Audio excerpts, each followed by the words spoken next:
teman-teman, kembali lagi bersama saya Siti Niasi dengan Kak Aura. Oke, Kak Aura ya. Di sini saya akan membahas bersama Kak Aura tentang karakteristik dan genre. Di sini saya bersama Kak Aura yang sudah menulis karya sejak Kalau publisnya di Wattpad itu kira-kira dari SMP sekitaran 2017-an. Kalau mulai nulisnya itu aku sekitar dari SD, berarti udah lama banget ya. udah lama banget berarti ya, sekitar 10 tahun yang lalu. Iya. Berarti dari masih kecil udah menyusun karya-karya sampai sekarang. Oke, selanjutnya saya ingin bertanya mengenai bagaimana pertama kali tertarik pada dunia menulis, khususnya dalam genre yang dipilih. Ya kalau mulai tertarik awalnya soalnya suka baca cerita-cerita kayak buku-buku cerita pendek yang suka di majalah-majalah gitu ya. Nah di situ tertarik kayak tulisannya bagus banget. Terus bisa pas baca tuh kita ngebayangin tentang kita ada di dalam, berimajinasi ya, ya. kita ada di dalam cerita tersebut. Terus aku juga sempat coba-coba, aku ikutin dulu ceritanya di sana. Terus ternyata bagus. Ternyata jadinya lumayan lah gitu. Udah bisa merangkai kata-katanya. Iya. Berarti. Oh iya. Berarti dari awal itu pertama kayak memahami, baru mulai menyusun gitu ya. Iya. Oke. Selanjutnya pengen bertanya juga, apa yang memotivasi untuk menulis dan bagaimana mengatasi hambatan kreatifnya? Kalau motivasi untuk menulis itu aku awalnya dari iseng-iseng aja ya. Dari awalnya aku punya imajinasi tinggi ya. Dari kecil aku punya imajinasi tinggi. Aku nggak bisa gambar. Jadi karena aku nggak bisa gambar, jadi aku melampiaskan kreativitas aku tuh lewat menulis. Ya, lewat tulisan ya. Iya. Berarti lewat pikiran yang bakal ditulis, tinggal melalui gambar ya. Iya, lewat tulisan aku jadinya. Apalagi itu satu lagi Kak pertanyaannya. Tantangan terbesar apa yang dihadapi sebagai penulis? Kalau tantangannya kesulitan untuk mengekspresikan tulisannya. Kalau takut nggak sampai di pembaca ya? Iya, takut pas sampai di pembacanya itu lain lagi. Jadi kita menulisnya A, takutnya di pembacanya sampainya B, C gitu. Takut jadi salah paham ya? Terus gimana tuh mengatasinya biar nggak itu terjadi? Kalau untuk saya pribadi, kalau aku pribadi ya lebih banyak untuk membaca buku lagi, buku-buku fiksi ataupun non fiksi yang memperluas imajinasi kita. Terus juga untuk mempelajari kalimat-kalimat baru. Jadi sering buka kamus KBBI gitu-gitu ya. Jadi ada tambahan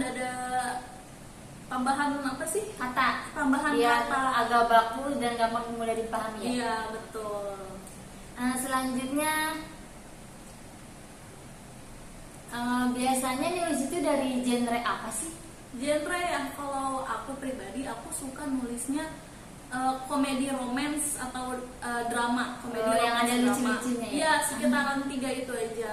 Kalau misal karakteristiknya dari penulis Kak Aura itu bagaimana? Kalau aku penulisannya biasanya dicampur.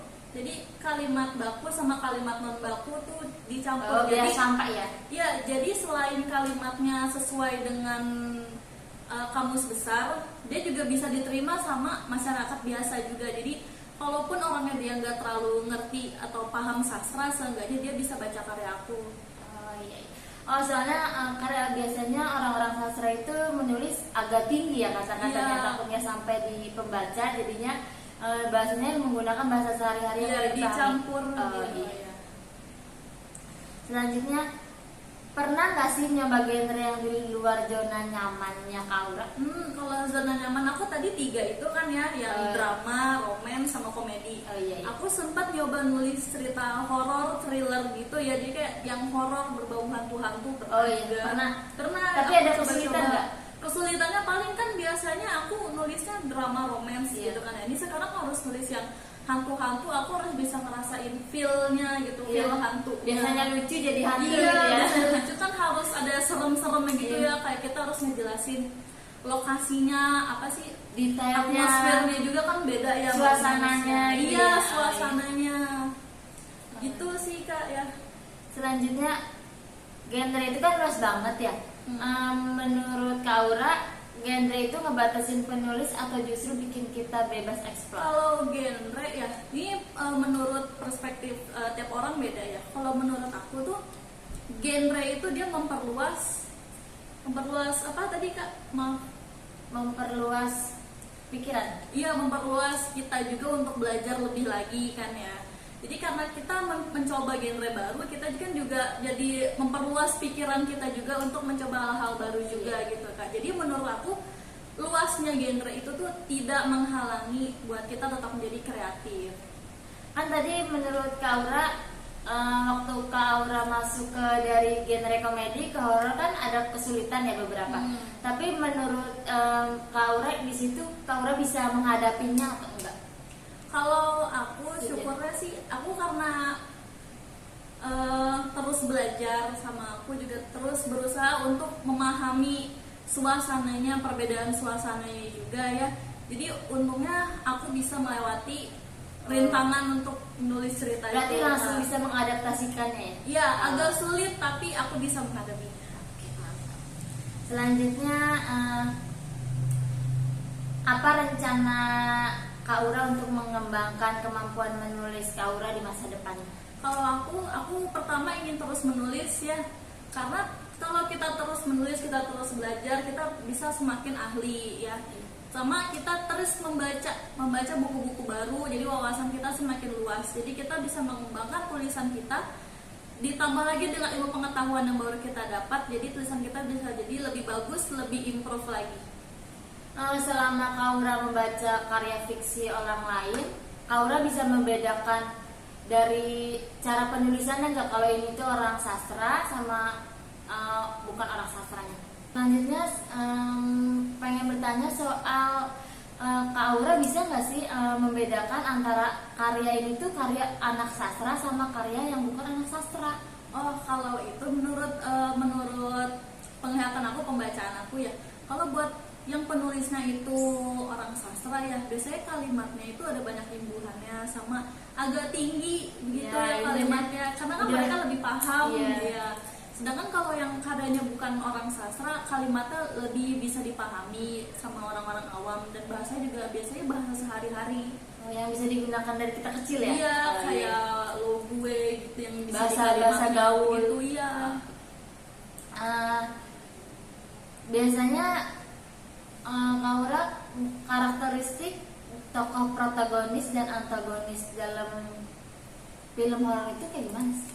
Kalau karakter antagonis protagonis ya, kalau karakter protagonis, kalau di film, kalau di latarnya horor ya, kalau di latarnya horor biasanya tuh ada macam-macam, tapi yang biasa lebih commonnya ya, tuh biasanya karakternya tuh dibikin positif, karakter positif kan, misalkan atau enggak dia naif atau sebagainya begitu. Sedangkan kalau karakter antagonisnya dia dibikin dari kebalikannya, bisa dibikin antara fisiknya atau sifatnya yang dibikin jelek ya. Contohnya kayak karakter Joker gitu kan, dia termasuk karakter antagonis yang well written ya, dia bagus banget ditulisnya di film thriller Batman. Oke.